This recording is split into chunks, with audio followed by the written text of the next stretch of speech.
Hi everyone, welcome to today's video. In this video, we are going to talk about allotropes of carbon. So what exactly do we mean by allotropes or allotropy? तो अगर मैं allotropy की बात करूं तो allotropy basically is the property of an element to exist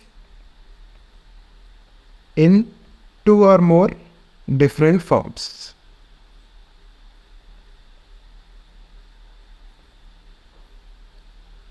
अगर एक element दो या दो से ज़्यादा फॉर्म्स में एग्जिस्ट करता है तो हम कहते हैं वो एलिमेंट एलोट्रोपी शो कर रहा है. और वो जो डिफरेंट फॉर्म्स होते हैं, इन डिफरेंट फॉर्म्स को हम लोग कहते हैं एलोट्रोप्स.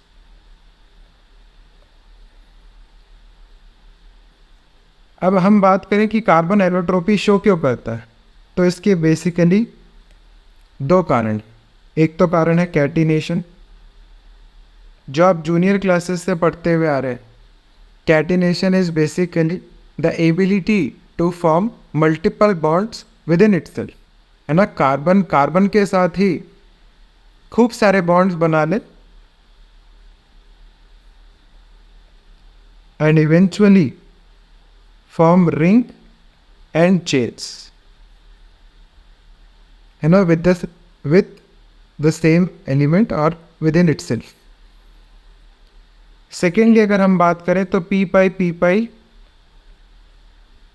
बॉन्ड के कारण कार्बन जो है वो इजीली पी पाई बॉन्ड बना लेता है. तो बेसिकली अगर मैं कार्बन कार्बन के बीच का ये पाई बॉन्ड की बात करूं तो इसके पास भी 2p है, इसके पास भी 2p है.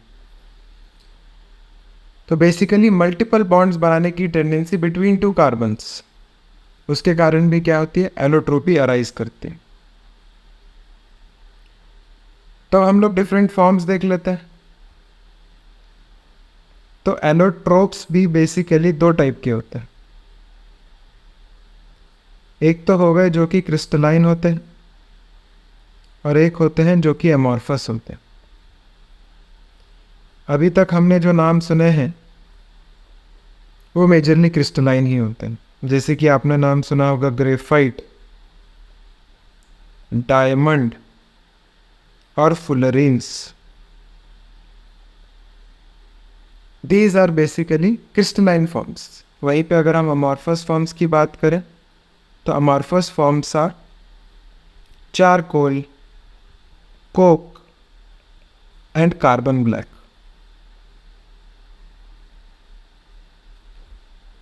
अगर हम इन तीनों की ही बात करें, चारकोल, कोल और कार्बन ब्लैक, ये बेसिकली ग्रेफाइट और फुलरीन्स के ही इम्प्योर फॉर्म भी कहे जाते हैं. हम आगे चल के देखेंगे कि एग्जैक्टली है क्या. तो amorphous forms are basically impure forms of fullerenes as well as graphite.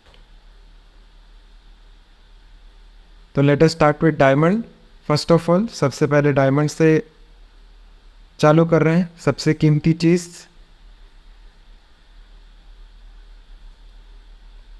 So if you talk about diamond,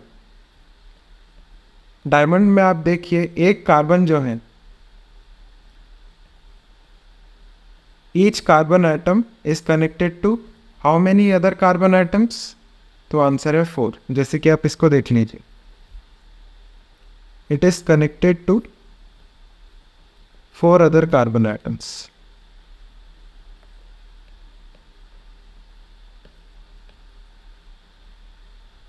secondly अगर कोई भी कार्बन 4 बॉन्ड बना रहा है तो उसमें हाइब्रिडाइजेशन क्या होता है, इट इज sp3 हाइब्रिडाइज्ड. और आप ये देख पा रहे हैं कि ये जो स्ट्रक्चर है कितना डेंसली पैक्ड है ना. This is densely packed. इसकी डेंसिटी बहुत ज़्यादा है और इतना डेंसली पैक्ड होता है तो ये काफ़ी हार्ड होता है नेचर में, right. It is very hard. यहाँ पे अगर कार्बन कार्बन की बात करें तो कार्बन कार्बन के बीच में एक सिंगल बॉन्ड होता है. ओके, कार्बन कार्बन के बीच में सिंगल बॉन्ड. तो आप यहाँ पे देखिए, ये जो स्ट्रक्चर है इसे हम लोग बोलते हैं this is 3D network solid. ना इतनी अच्छी नेटवर्किंग करी है यहाँ पे कार्बन ने. कार्बन जो है कितना अच्छा नेटवर्क बना रहा है, हर एक कार्बन 4-4 एटम पकड़ के बॉन्ड बना रहा है ना। सारी बॉन्ड लेंथ हमको सेम मिलती है, each bond length is 154 picometres in diamond. This is a 3D network है ना। 3D नेटवर्क होने के कारण इसका जो मेल्टिंग पॉइंट है वो भी काफ़ी हाई होता है, राइट। तो क्योंकि अगर हम एक कार्बन की बात करें तो कार्बन के वैलेंस शेल में 4 इलेक्ट्रॉन्स होते हैं और इसने 4 बॉन्ड बना भी लिए, तो कोई अनपेड इलेक्ट्रॉन नहीं है। अगर कोई अनपेड इलेक्ट्रॉन है ही नहीं तो वो मूव भी नहीं कर सकता, और मूव नहीं करेगा तो इलेक्ट्रिकल कंडक्टिविटी नहीं आएगी, है ना। तो it has very low electrical conductivity. Electrical conductivity का मतलब क्या है? इलेक्ट्रॉन्स का मूवमेंट, राइट। नेक्स्ट हम बात कर लेते हैं थर्मल कंडक्टिविटी की।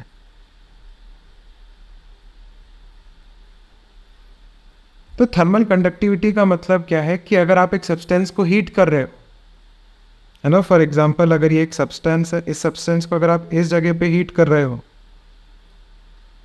अगर ये थर्मली कंडक्टिव होगा तो वो क्या करेगा, इस हीट को पूरे में भेज देगा, और अगर वो पूरे में भेज देगा तो हीट जो है इक्वली डिस्ट्रीब्यूट हो जाएगी, तुरंत पिघलेगा नहीं, टूटेगा नहीं।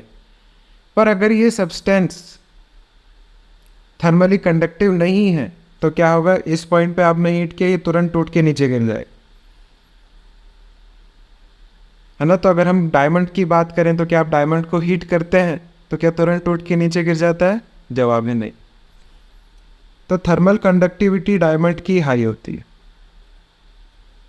ना। अब आप इसको ऐसे भी समझ सकते हैं क्योंकि एक कार्बन दूसरे कार्बन से कनेक्टेड ही है, बीच में कोई भी रेजिस्टेंस नहीं है, तो जब आप इसको हीट करेंगे तो अपने आप वो हीट धीरे धीरे इसके पास पहुंच जाएगी, धीरे धीरे इसके पास पहुंच जाएगी, धीरे धीरे इसके पास, धीरे धीरे इसके पास। इसलिए जो डायमंड का स्ट्रक्चर है उसको मेल्ट करने में, उसको हीट करने में बहुत मेहनत लगती है, राइट। इसी तरीके से पहचान भी की जाती है कि कौन सा डायमंड असली, कौन सा डायमंड फेक है। जो भी फेक डायमंड होता है उसको आप जब हीट करने जाओगे, अगर वो फेक है तो तुरंत टूट जाएगा, है ना, तुरंत मेल्ट हो जाएगा, पर एक्चुअल डायमंड ऐसा नहीं करता, राइट। नेक्स्ट, डायमंड की बात करें तो डायमंड एक FCC सॉलिड क्रिस्टल स्ट्रक्चर बनाता है। तब आप कहोगे सर ये FCC का मतलब क्या है? तो in solid state we have discussed कि FCC होता है एक फेस सेंटर्ड क्यूबिक।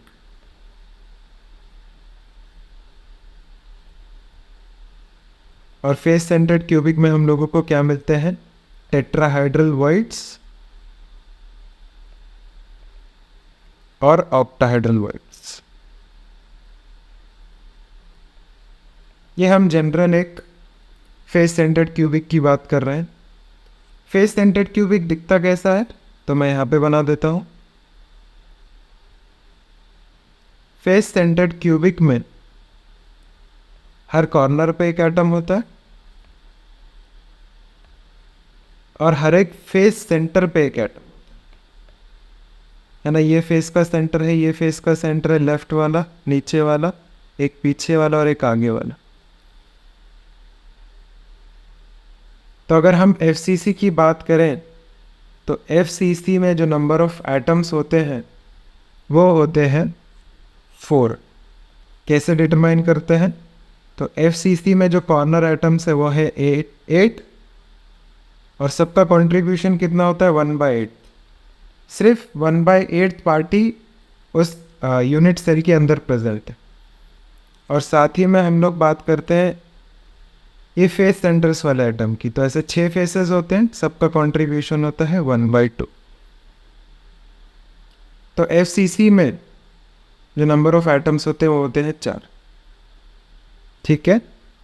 अगर FCC में नंबर ऑफ एटम्स 4 होते हैं तो टेट्राहाइड्रल वॉइड्स हमेशा डबल होते हैं और octahedral voids are same number. ये सारी बात हमने सॉलिड स्टेट में कर रखी है। अगर हम डायमंड की बात करें तो डायमंड में क्या होता है, डायमंड में कार्बन ही एफसीसी बनाता है और कार्बन ही ऑल्टरनेट टेट्राहाइड्रल वॉइड्स में बैठता है। ऑक्टाहाइड्रल वॉइड में वो बैठ ही नहीं सकता। क्यों? क्योंकि कार्बन का जो स्ट्रक्चर है sp3 हाइब्रिडाइज्ड है। sp3 हाइब्रिडाइज्ड जो चीज़ होती है वो क्या होती है, टेट्राहाइड्रल ही तो होती है नेचर में, है ना। The shape is tetrahedral. तो कार्बन जो है वो हमेशा कहाँ बैठता है, वो बैठता है टेट्राहाइड्रल वॉइड में, और वो भी ऑल्टरनेट। ऑल्टरनेट टेट्राहाइड्रल वॉइड्स का मतलब है कि टोटल तो 8 थे पर ये 4 में ही बैठेगा। तो अगर मैं डायमंड का एक यूनिट सेल ले लूँ, एक यूनिट सेल में हम लोगों को टोटल 8 कार्बन के एटम्स मिलते हैं। ओके, एक यूनिट सेल में 8 कार्बन के एटम्स मिलते हैं। This is very important. और ऑल्टरनेट टेट्राहाइड्रल वॉइड का मतलब क्या है, जनरली ये जो टेट्राहाइड्रल वॉइड्स होते हैं ये डायगोनल पे मिलता है ना। एक डायगोनल पे 2 टेट्राहाइड्रल वॉइड्स होते हैं। टोटल डायगोनल्स होती हैं 4, मैं बॉडी डायगोनल की बात कर रहा हूँ। तो ये जो ऑल्टरनेट टेट्राहाइड्रल वॉइड्स है इसका मतलब क्या हुआ कि एफसीसी की साइड्स पे तो मिलेगा ही, साथ ही में 1 carbon atom on each body diagonal.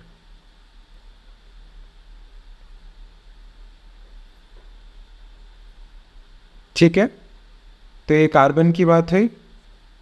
Carbon का जो सबसे इम्पोर्टेंट यूज़ है, क्योंकि कार्बन बहुत हार्ड, तो it is used as an abrasive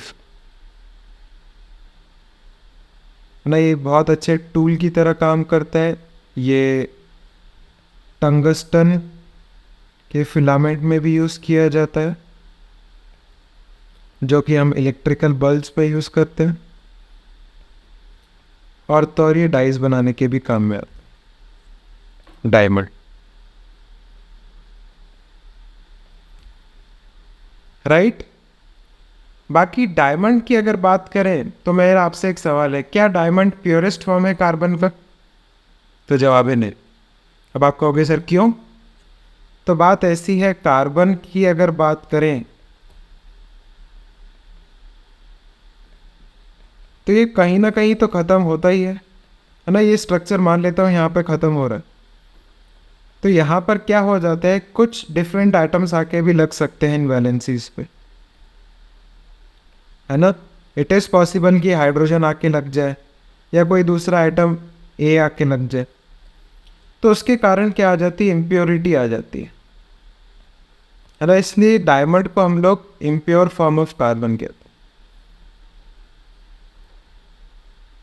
ठीक है, आप कहोगे सर इतना महंगा है, इसको भी आप इम्प्योर कह रहे हो, तो प्योर किसको कहोगे? बताएंगे वो भी आगे, but this is impure form of carbon. तो ये जो वैलेंसीज हैं जहाँ पे ये H एटम या A एटम आके लग जा रहा है, इन वैलेंसीज को, या यहाँ पर भी ये वैलेंसीज हो सकती है, इनको फ्री वैलेंसी भी कहा जाता है या डैंगलिंग वैलेंसी भी कहा जाता है। तो अगर मेरे से कोई पूछेगा कि कार्बन इम्प्योर क्यों है, तो मैं कहूँगा क्योंकि उसके पास डैंगलिंग वैलेंसी है, वहाँ पे वो कोई सा भी दूसरा आइटम लगा सकता, राइट। सो बेसिकली इम्प्योरिटी है, ऑल द इम्प्योरिटी बहुत कम है, लेस देन 1% होती है, पर फिर भी इम्प्योर तो इम्प्योर है, राइट।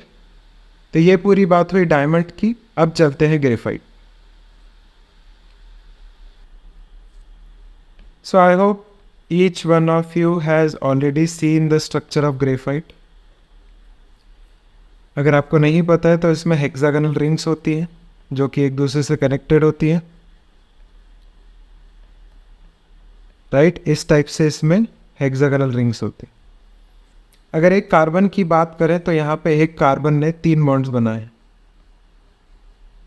है ना, बेसिकली 3 सिग्मा बॉन्ड्स। तो हाइब्रिडाइजेशन क्या हो गया, sp2 हाइब्रिडाइज्ड हो गया। अगर ये चीज़ sp2 हाइब्रिडाइज्ड है तो ये प्लेनर हो गई, है ना। तो बेसिकली ये लेयर्स के फॉर्म में होती है, तो this is a layered structure. तो यहाँ पर ये जो है हमारे पास ये एक पूरी ऐसी लेयर है ना, ये जो हेक्सागन्स की लेयर है ये पूरी एक ऐसी लेयर। तो अगर मैं यहाँ पे लेयर की बात करूँ तो ये लेयर में हमारे पास एक हेक्सागन है, और हेक्सागन में कार्बन की बात करें तो कार्बन ने 3 बॉन्ड बना रखे। पर हमें ये पता है कि कार्बन के पास क्या होते हैं, 4 इलेक्ट्रॉन होते हैं।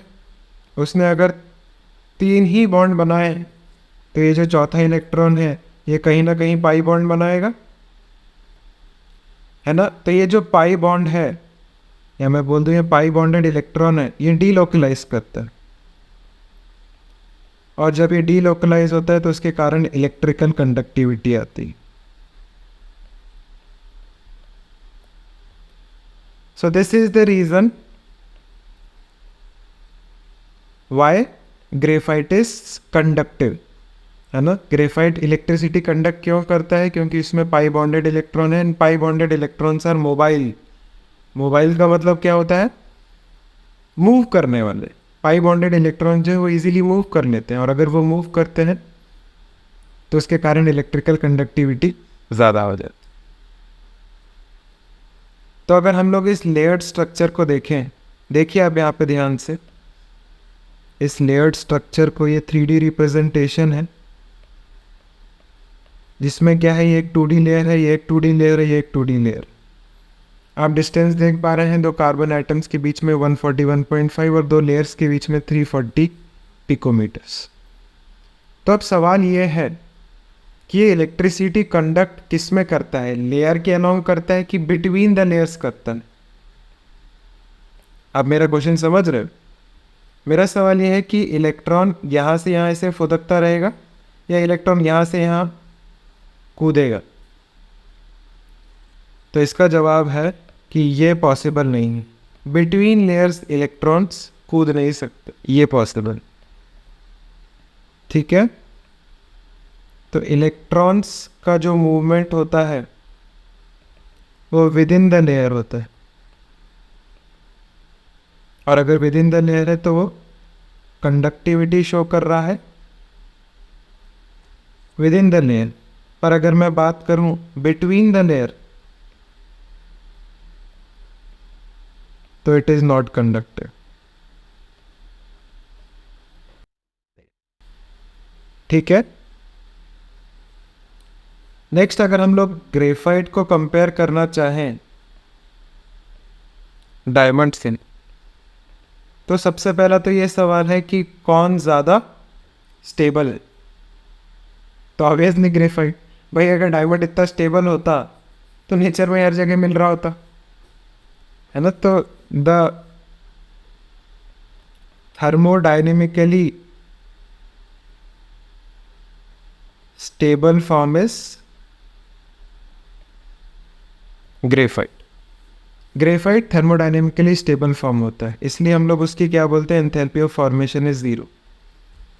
हाँ, ये भी बात है कि डायमंड की एंथैल्पी ऑफ फॉर्मेशन बहुत ज़्यादा नहीं होती है ना, करीब 2 के आसपास होती है, 1 से 2 के बीच में होती है इसकी एंथैल्पी ऑफ फॉर्मेशन, 1 से 2 किलो जूल पर मोल के बीच में। इसीलिए तो हम ऐसा देखते हैं कि अगर ग्रेफाइट को हाई प्रेशर पे और हाई टेम्परेचर पे रखा जाए for a prolonged amount of time, तो graphite can be converted to diamond. मैं इजीली ग्रेफाइट को डायमंड में कन्वर्ट कर सकता हूँ अगर टेम्परेचर और प्रेशर हाई रहे for a long period of time. ये उतना भी इजी नहीं है, वरना डायमंड्स इजीली बन रहे होते हैं ना। तो बहुत ज़्यादा तपना पड़ता है डायमंड बनने के लिए, हीरा बनने के लिए बहुत ज़्यादा तपना पड़ता है।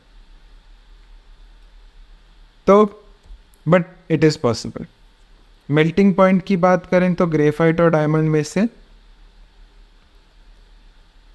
डायमंड का मेल्टिंग पॉइंट ज़्यादा होता है। क्यों? क्योंकि वो हार्ड है, उसको मेल्ट करने में ज़्यादा टाइम लगेगा आपको, है ना। हार्डनेस की बात कर लें, डेंसिटी की बात कर लें, सब में कौन आ गए, डायमंड आ गए। पर कंडक्टिविटी की जो बात करी हमने, कंडक्टिविटी में कौन आगे था, ग्रेफाइट आ गई। तो ये जो मैं कंडक्टिविटी की बात कर रहा हूँ, ये इलेक्ट्रिकल कंडक्टिविटी की बात कर रहा हूँ। पर अगर मैं बात करूँ थर्मल कंडक्टिविटी की, तो thermal conductivity of graphite is low. ठीक है, वो थर्मली कंडक्टिव नहीं है, मतलब कि अगर मैं उसको हीट करना चालू करूँगा तो वो क्या हो जाएगा, मेल्ट हो जाएगा, है ना। It can easily melt. जैसे वहाँ पर क्या था, रेजिस्टेंस नहीं आ रहा था। डायमंड के केस में क्या है, कार्बन इस तरीके से कनेक्टेड था तो कोई रेजिस्टेंस नहीं आ रहा था। पर अगर मैं ग्रेफाइट की बात करूँ तो वहाँ पे क्या है, लेयर्ड स्ट्रक्चर है, तो दो लेयर्स के बीच में रेजिस्टेंस आ रहा है। हवा आ सकती है, कुछ भी आ सकता है ना। इन दो लेयर्स के बीच में रेजिस्टेंस आ रहा है, तो थर्मल कंडक्टिविटी इसकी लो होती है, पर इलेक्ट्रिकली ये कंडक्टिव होता है। नेक्स्ट, अगर मैं ग्रेफाइट की बात करूं तो ये जो दो लेयर्स है, कि ये लेयर है कि ये लेयर है, ये एक दूसरे के ऊपर स्लिप कर सकती है ना। तो this is basically soft and slippery. Graphite क्या होता है, सॉफ्ट एंड स्लिपरी होता है। आप इसको इजीली कट भी कर सकते हो। कट किसके अलोंग करोगे, ये जो दोनों लेयर्स हैं उसके बीच में से कट करोगे तो इजीली कट हो जाएगा। आप ऐसे काटोगे तो फिर दिक्कत हो, आपको बीच में से काटना है, तो सॉफ्ट है वो इजीली कट हो सकता है। और क्योंकि ये सॉफ्ट और स्लिपरी है, इसलिए लुब्रिकेंट की तरह भी यूज होता है। कौन सी मशीनों में, which work at high temperature. जो मशीनें हाई टेम्परेचर पे वर्क करती हैं उसमें ये लुब्रिकेंट की तरह भी यूज किया जा सकता है। क्यों, ऑयल क्यों नहीं यूज कर सकते, ऑयल इतना अच्छा सब्स्टिट्यूट नहीं है। ऑयल क्या हो सकता है, रिएक्ट भी कर सकता है, डिकम्पोज भी हो सकते हैं, पर ग्रेफाइट जो है वो डिकम्पोज नहीं हो। राइट। तो ये कुछ बातें हुई ग्रेफाइट की। Next we will be moving to fullerenes. अच्छा, मैं एक चीज़ और पूछ लूँ आपसे, ग्रेफाइट क्या प्योर फॉर्म है कार्बन का, तो आप क्या कहोगे। तो इंटरेस्टिंगली ये भी कार्बन का प्योर फॉर्म नहीं है। अब क्यों नहीं है, क्योंकि आप ऐसा सोच लीजिए कि यहाँ पर भी क्या होती है, एक डैंगलिंग वैलेंसी होती है ना। यहाँ पर भी क्या होगा, आखिरी में जो एक एटम है, देखो हो सकता है डबल बॉन्ड बन जाए, हो सकता है एक इलेक्ट्रॉन फ्री हो सकता है एक कनेक्टिविटी किसी इम्प्योर एटम से हो जाए, है ना। तो यहाँ पर भी क्या होते हैं, डैंगलिंग या फ्री वैलेंसीज जो होती है वो प्रेजेंट होती है। तो ये भी इम्प्योर फॉर्म है, ये प्योर फॉर्म नहीं। तो आपको समझ में आ गया कि प्योर फॉर्म अब तो फुलरेंस को होना ही पड़ेगा, राइट। तो तीसरी हम जो बात कर रहे हैं वो है फुलरेंस की।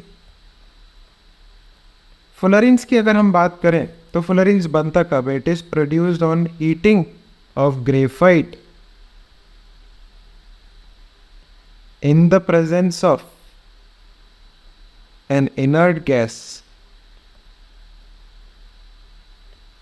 like helium and argon.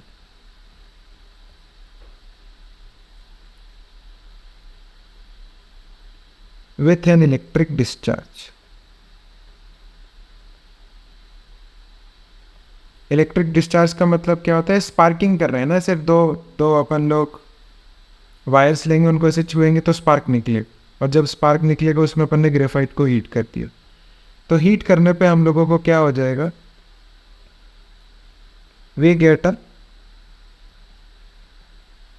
Suit like form. Soot मतलब कार्बन ऐसा काला काला दिखेगा ना, उसे सूट कहते। तो ये जो सूट लाइक फॉर्म होता है, इसको अगर हम लोग कंडेंस कर लेंगे तो कंडेंस करने पे हम लोगों को जो फॉर्म मिलेगा वो मिलेगा CN, है ना। जहाँ पे N जो है वो वेरी कर सकता है 20 से 350 तक।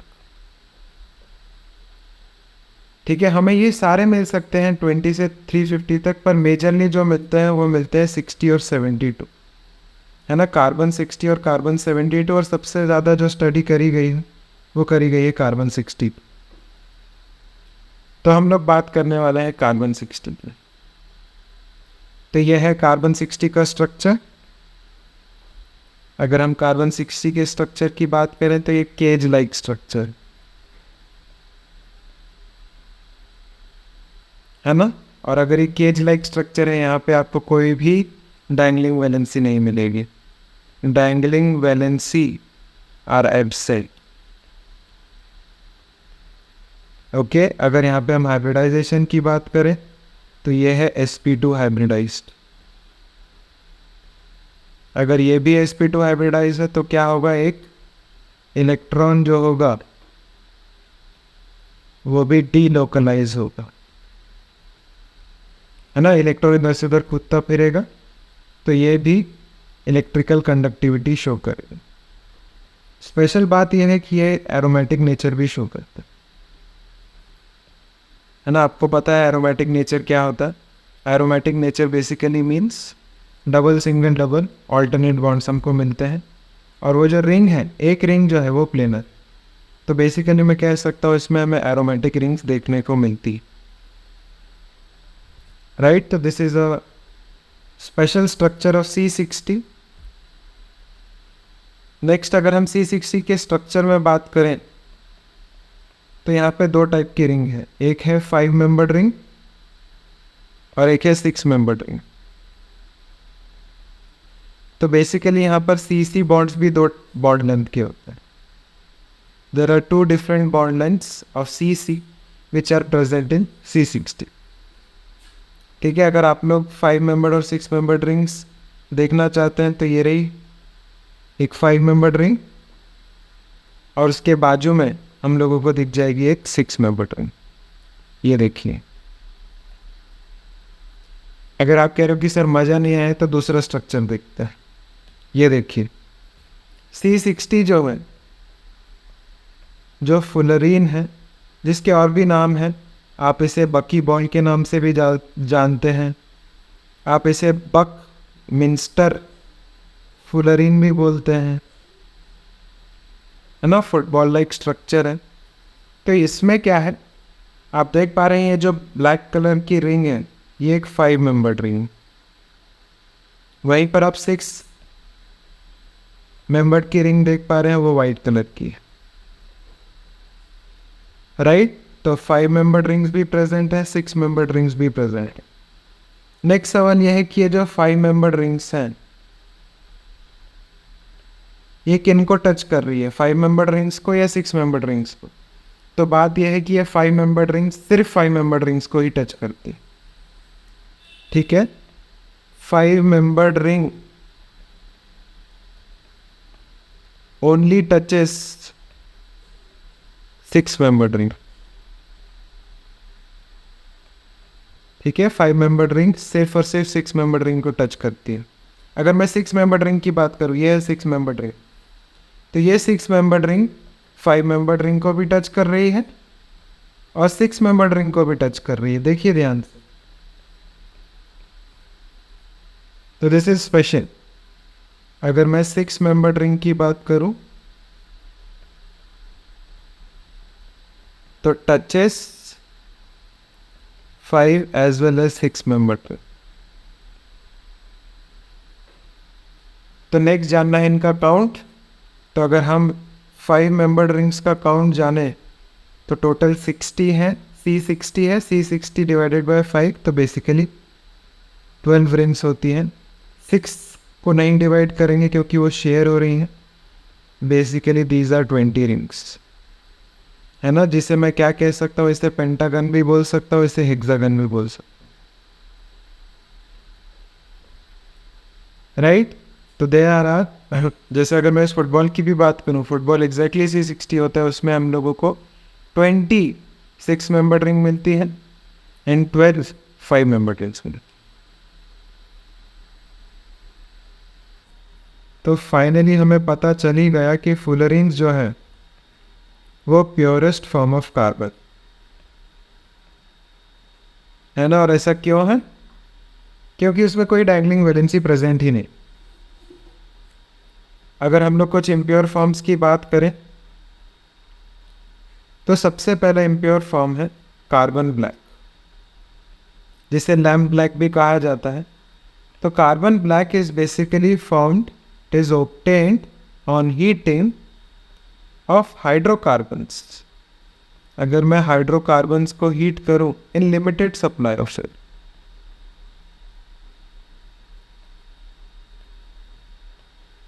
तो I will get carbon black. वहीं पे मैं अगर बात कर लेता हूं चारकोल की, तो चारकोल मिलता है हमको on heating of would at high temperatures in absence of air.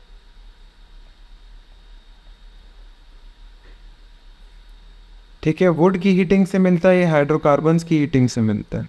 और फाइनली बात कर लें अगर कोक की, तो coke is basically obtained on heating of coal at high temperature in absence of air. तो इन दोनों में क्या चाहिए, एब्सेंस ऑफ एयर चाहिए, और इसको बनाने के लिए हम लोग को क्या चाहिए, लिमिटेड सप्लाई ऑफ एयर चाहिए। तीनों ही ऐसे काले काले दिखते हैं, है ना। अगर आप कार्बन ब्लैक की बात करें तो ये तो आप इजीली देख सकते हैं, जो बर्तन होते हैं, कुछ कुछ बर्तन ऐसे होते हैं जिनमें जब हम उनको हीट करते हैं तो काले हो जाते हैं नीचे से, और उसको अगर ऐसे स्क्रैच करेंगे सरफेस को तो ऐसे हाथ में भी हमें काला काला दिखेगा। तो that is basically carbon black, right.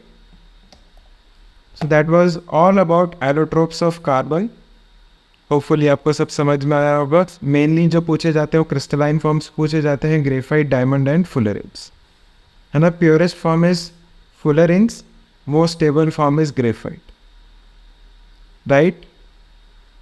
तो ये पूरी बात हुई एलोट्रोप्स की। In the next video will be discussing about oxides of carbon, so stay tuned.